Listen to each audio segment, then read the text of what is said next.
International Chaton চলছে মোদিকে, international Chaton. মোদির একদম পাজামা হলুদ হয়ে গেছে। ঠিক যেটা ভাবছিলাম, যে ভয়টা পাচ্ছিলাম, সেই ঘটনাটাই ঘটেছে। গতকাল কানাডায় দুজন হিন্দুকে গুলি করে খুন করা হয়েছে। হিন্দুকে কি কারণ বলা হয়েছে?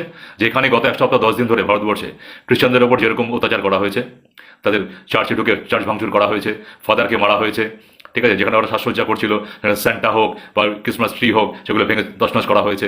চার্চের বাইরে দাঁড়িয়ে দাঁড়িয়ে হনুমান চল্লিশা কীর্তন করা হয়েছে। এই যে ডিস্টারবেন্স করেছে, তার বদল হিসাবে ওরা করে। আরে ভাই, উগ্র মৌলবাদী সব ধর্মে আছে। তোরা নিজেরা ভাবিস না আমরাই সবচেয়ে বড় হনু, তোদের চেয়ে বড় বড় হনু বহির্বিশ্বে আরো বসে আছে। তো ওখানকার যারা ওই ধর্মের হনু, তারা হিন্দুকে গুলি করে মেরেছে। কিভাবে বাঁচাবি এবার ওই হিন্দুগুলোকে? ওই হিন্দুগুলোকে কিভাবে বাঁচাবি? তোদের এই নোংরামির জন্য বাইরের যারা হিন্দুরা রয়েছে বহির্বিশ্বে, তারা মরছে। এই শুরু হয়েছে, হবে, আমি জানতাম এটা হবে। সকাল থেকে ট্রাম্প সহ আরো বিভিন্ন রাষ্ট্রনায়কদের ফোন আসছে মোদির কাছে।